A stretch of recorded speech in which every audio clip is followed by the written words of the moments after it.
Hey, Center Church, this is Pastor Josh. I'm the lead pastor at Center Church, and I want to welcome you to church online this week. It's great that we get to meet using technology, and I hope that you leave changed and that this service really is a blessing to you and your family this Sunday. A few months ago, Destiny, my wife, and I, we had a bit of a conversation at night. Sometimes conversation at night can go pretty good, and sometimes they can go not so good. This is one of those not so good conversations. And it wasn't her, it was me. And what I was doing, I wasn't really sure that I was doing this at the time, but just because sometimes it's hard to see your own blind spots, right? But she informed me, right? She informed me that I would just inform her all the time that I had made a decision and that we were just going to go along with that. I.e., one night I went to bed and I just said, Destiny, I'm ready for bed. And I just stood up and I went to the bedroom. I thought nothing about it. And she came upstairs, and this is the night I'm talking about. She came upstairs and she was like, why do you always do that? And I'm like, do what? Right? And she's like, you always speak at me, right? You tell me things without asking for my opinion. You just tell me that this is the way it's going to be. And I was like, oh, okay. And so I began to think about this, right, and begin to ask her, is it time for bed now? Or how are you feeling about the rest of the evening, right? We started to get into some of these conversations. I've learned from my experience, which is good, right? That's really good.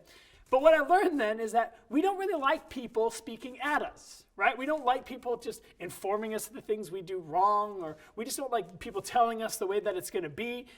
I mean, there's time and a place sometimes for that, but when it comes to relationships, that's not really how we further ideas or how we grow in our relationships or really how we challenge each other. On the flip side of that, we actually really do enjoy when people speak into us.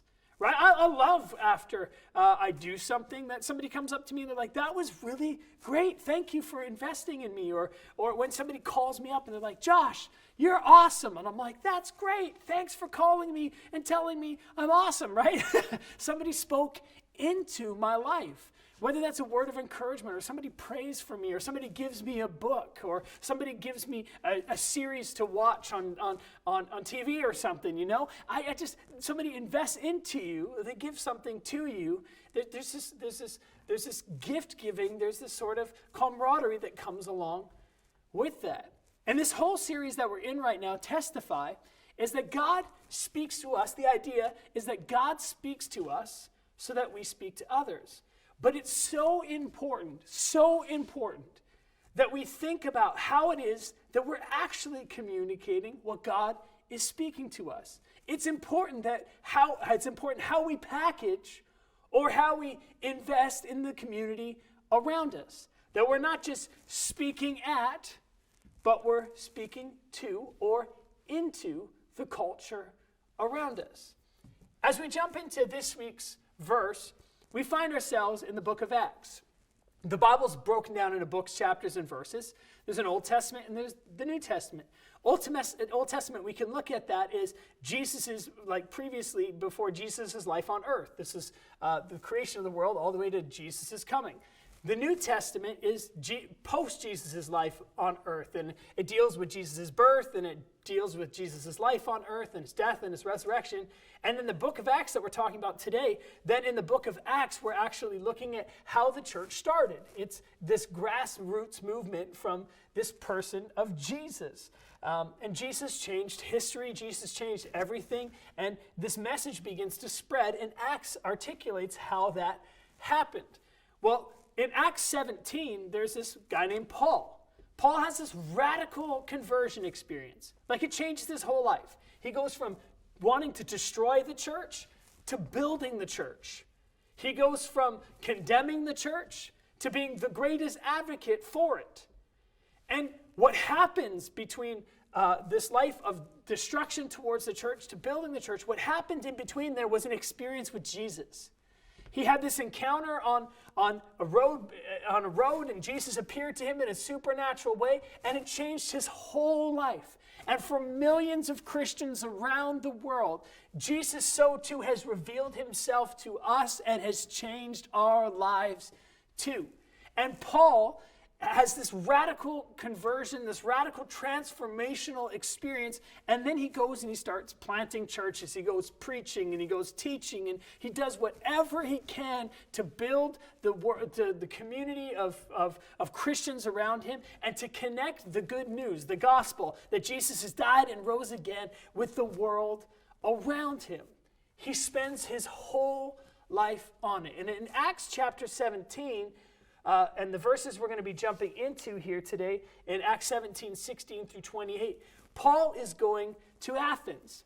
Now, Athens is a really interesting city for a bunch of different reasons. The first is that Athens was like an epicenter for thought for a long time.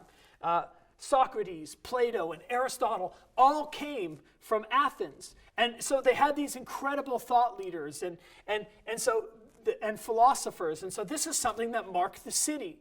But even greater than that, which is a pretty amazing thing, but even more than that, was that the city was rampant with idols and gods.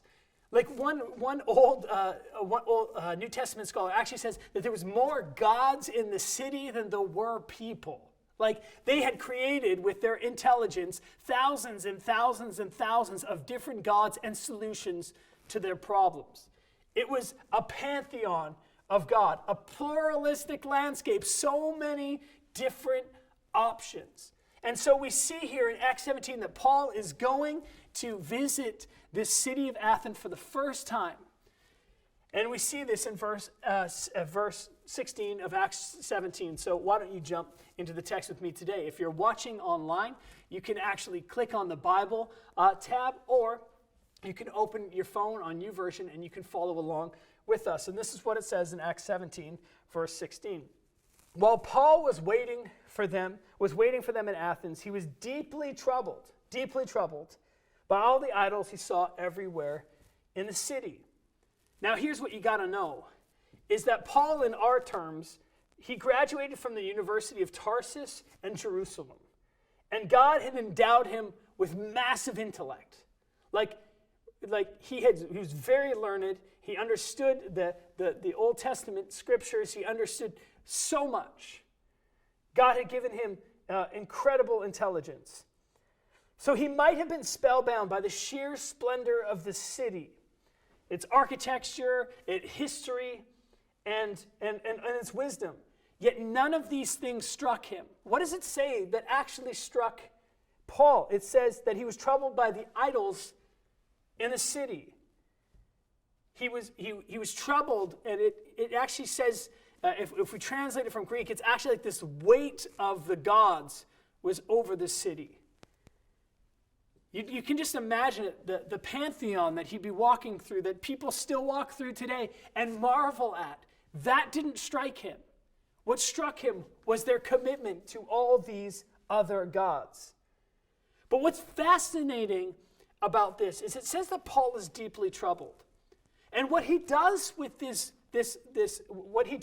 trouble is he turns it into motivation. And then that motivation leads to mission. Motivation leads to action. And so he doesn't just stay there stewing about the city. He thinks, how can I connect this incredible message that I have with the city around me? He's motivated for mission. And this is the same today. Is rather than Paul speaking at the culture, oh, look at this and look at that and what's going on here, he thinks, how can I connect this incredible message to the people around me? How can I invest in this city that I see? Because my heart breaks for them. I know that there's an answer that they're searching for. And so compassion here marks Paul's story, as it should mark the story of each Christian. As we think about sharing Jesus, as we think about the uncertain times that we're in, let our heart break for the city and the people around us. Let compassion lead us. Passion in the right direction. Passion that bleeds love for the community around us. He didn't merely just throw his hands up in despair, or weep helplessly, or curse and swear at the Athenians. No, he shared with them the good news of Jesus. He went to the Jewish temple as well as the public marketplace, connecting this incredible message that he had heard with the city around us. We see this in Acts 17, verse 17. He went to the synagogue to reason with the Jews and the God-fearing Gentiles, and he spoke daily in the public square to all who happened to be there. He also had a debate with some of the Epicurean and Stoic philosophers. When he told them about Jesus and his resurrection, they said, "What's this babbler trying to say with these strange ideas he's picked up?" Others said he seems to be preaching about some foreign gods. When we see this word babbler, what it actually connects to in Greek, the language, what it connects to is somebody who takes a whole bunch of different half-baked ideas, throws them together, and then just babbles about them. That's basic. They're mocking him in his ideas. But this doesn't actually deter Paul, because he knows the transformation of the message. What's interesting is it also talks about the Epicurean and Stoic philosophers. Now, I want to talk about the Epicureans and the Stoics and just kind of break down their thought patterns, because a lot of similar beliefs that they held, people still hold today. You see, Epicureans, or philosophers of the garden, founded by Epicurus, who died in 700 BC, considered the gods to be so remote as to take no interest in and have no influence on human affairs. The world was due to chance, a random concourse of atoms, and there would be no survival after death and no judgment. So human beings should pursue pleasure, and especially the serene enjoyment of life, detached from pain, passion, and fear. Epicureans emphasized chance, escape, and enjoyment of pleasure. Eat, drink, be merry. The gods, they don't affect us. Maybe you even feel this way, God doesn't affect us, and so we can do whatever we want. Let's just pursue whatever possible passions come our way. Let's just avoid anything that's harmful or anything that we don't like, and so we'll just whatever feels good, we'll just do that. So that's the Epicureans. Then we got the Stoics. Now they're a little bit different. The Stoics, the philosophers of the porch, they acknowledge the supreme God, but in a pantheistic way, confusing him with the world soul. In other words, like Avatar, God is in all things. He's in the walls, he's in the dirt, he's in, like, God is all things and in all things. And so the world was determined by fate, and human beings must pursue their duty, resigning themselves to live in harmony with nature and reason, however painful this might be, and develop their own self-sufficiency. In other words, there's no God that's going to help you. It's up to you to figure out what's best for you and to pursue that. Stoics emphasize fatalism, submission, and endurance of pain.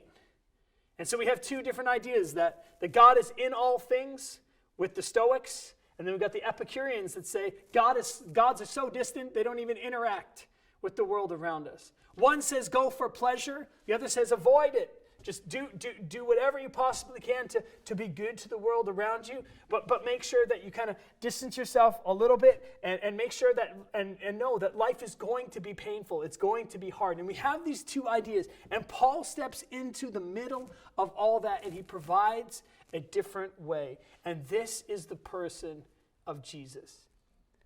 But again, Paul doesn't just speak at culture, he speaks into it. Into show sign of care. I care about you enough to say something, to try and connect with you on a relational level or personal level, not to provide distance. Rather than speaking at, making pronouncements, this is wrong, and this is wrong, and this is how you should live, and this is what we're going to do. No, connecting with people and caring for people, full of compassion. Paul continues. Regardless if they mock him, regardless of competing philosophies and ideologies and competing religions, Paul continues forward. Why? Because he has met the person of Jesus, and Jesus changes all things. In verse 19, the story continues in Acts 17. Then they took him to the high council of the city. Come and tell us all about this new teaching, they said. You are saying some rather strange things, and we want to know what it's all about. It should be explained that the Athenians, as well as the foreigners in Athens, seemed to spend all their time discussing the latest ideas. So Paul, standing before the council, addressed them as follows. He says, "Men of Athens, I notice that you are very religious in every way.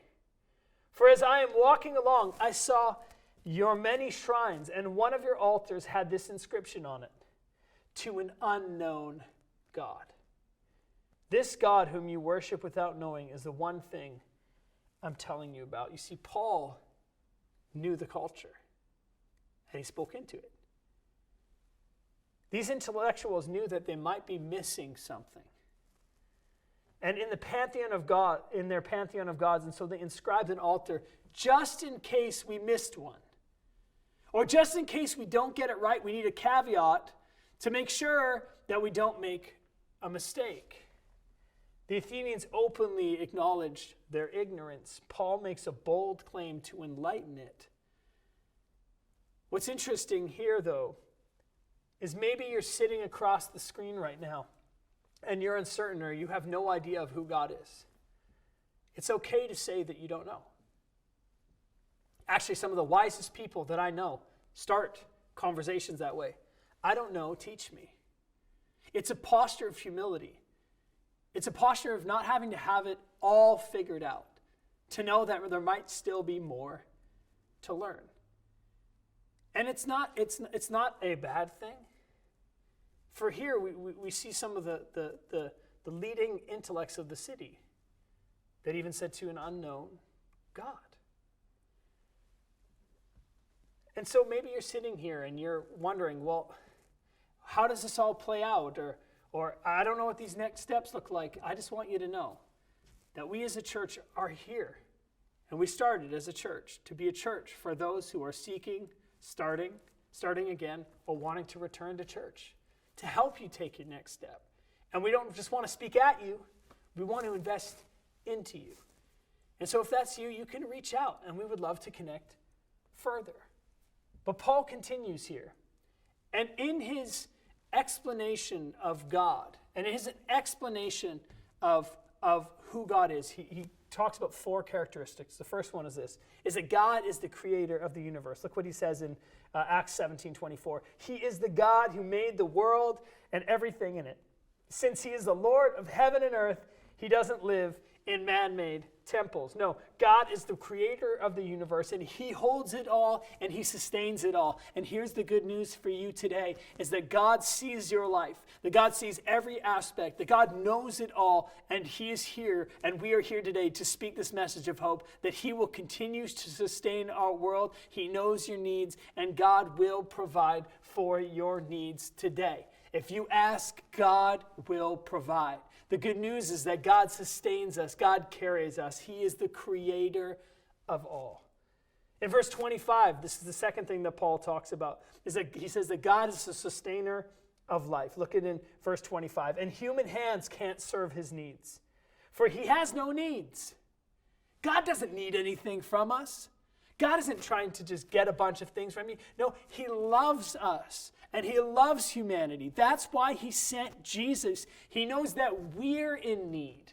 And so he sent his only son to supply for our need of being connected to him, of walking in forgiveness and being forgiven so that we can enter into eternity with him. God is the sustainer of life, and God continues to sustain life. This is the good news. God is the great sustainer. Is there something in your life where you feel like you don't have endurance? Do you feel like you're getting weary? Well, God is the great sustainer. And if you ask that, God will supply for your need. In verse 26, it continues, from one man he created all the nations throughout the whole earth. He decided beforehand when they should rise and fall, and he determined their boundaries. In other words, God is the ruler of all nations. God is in control. In verse 27, Paul continues, his purpose was for the nations to seek after God and perhaps feel their way toward him and find him, though he is not far from any of us. Look at that verse. He is not far from any of us. You on the other side of the camera, God is not far from you. God is close and closer than you think. He's near to those that cry out, that seek and ask for him into their lives. At the end of this message, I'll even give you an opportunity to respond to that message, but you need to know this today, is you might feel like the things that you've done in your life create separation. You might feel like it's doubt, decisions you've made, fear. I don't know what it looks like that makes you feel like you've been separate from God, but I want you to know this today, that God is close to you. He's close. And then in verse 28, this is what Paul says. For in him we live and move and exist. And some of your poets have said, we are his offspring. God is the father of all people, and he's a good father. He's not like our earthly fathers. There's some similarities, but he's way better. He's a good, perfect father. Here Paul speaks into a landscape of competing ideologies and philosophies and religions. He's saying there is an answer and there is a way. And so too today with competing ideas, competing philosophies, and competing religions. Again, we stand as Christians, and the message of Jesus stands that there is a way. There is a God in heaven who loves you. You don't have to earn it, you just receive it. There's a God in heaven who cares for you, who is the sustainer of all, the creator of all. There's a God in heaven who's closer than you could possibly imagine. And for those of you that are on the other side of the camera, who are irreligious, non-religious, or maybe you're just seeking the truth, I want you to know that God is not far from you and wants you to experience his comfort and his presence. He wants your need to be satisfied in him. The longing of your heart and the restlessness of your soul. I don't know what it is that you're looking for. I don't know what it is that is that deep need in your life, but I do know that Jesus provides. And for those that maybe you attend Center Church and you're part of Center Church, but those that call yourself Christians today, I want to speak to you that it's not our time to speak at the culture, but into the culture. It's our time to invest in the relationships around us. It's that time to send that text. Yeah, you know what I'm talking about. It's that time to send that text, that encouraging text. It's that time maybe you post a verse on your Instagram or on your Facebook, or maybe you send a Bible verse to somebody that could be encouraging. Maybe you pick up the phone and you pray for somebody. Hey, how can I pray for you today? What's going on in your life? Maybe you just sit and you listen for a period of time rather than speak. Maybe it's just a time of listening.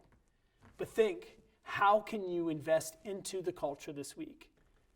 But here's what I want to say, is Paul's being deeply troubled motivated him, but motivation then moved to mission. It moved him. Don't just allow what troubles you, because it's what troubles you to just continue to get worse and worse and worse, and not do anything about it. No, some of the unrest in our life, or some of the things that trouble us the most, it actually should lead us to motivation. It leads us to motivation. What do we do about this and then lead to action? Allow the things in your life to lead to action. What is it that bothers you, that needs to move into a place of action? What is it around you that you see that you're like, oh, if somebody only, I want to encourage you today. Maybe it's giving your toilet paper away, for real, right? Or maybe it is sending that text message. Or maybe you see somebody around you that has a need. Maybe it's preferring one to another. Maybe it's giving that forgiveness today that you've been holding on to for so long. I don't know what it looks like, but let's live the gospel. Let us speak the gospel and let us move into action, not just being deeply troubled, not just, oh, I'm motivated, but not doing anything about it. Let it move us to mission. Let it move us to connect to our culture and invest in the community around us. Now is not the time to stay silent. Now is the time to speak and to testify to the good news of Jesus to the world around us. Let's be the church. This is my prayer for you. Let's pray right now. God, I pray that you would help us as a church, that you'd help us see the need around us and respond. Not just speaking at, but speaking into the culture around us, speaking into the people around us, being the hope and the light that you've called us to be. God, we pray that you would use Center Church and the churches around us to make a difference in our community. Help us to be a light and help us to speak into our culture. For those of you that are on the other side of the camera and maybe you've never made a decision to follow Jesus, you heard about what I talked about today, that maybe there's that need in your life, there's a restlessness in your soul. You've been searching, and now you hear this answer, Jesus. You can pray a simple prayer just to start a journey. It doesn't mean that you're joining the church, or it doesn't mean that you have to do a whole bunch of to-do lists now, but it's just taking that first step to Jesus. If that's you today, you can pray this prayer. You can pray, Jesus, thank you for loving me. I ask for forgiveness for my sin. I thank you, God, that you supply for my need. And I ask right now that you supply for all the needs in my life. From this point on, I'm going to turn away from the old, and I'm going to turn to you. Thank you for loving me. Thank you for saving me. And thank you for your grace. Amen. Thanks so much for tuning in with us today.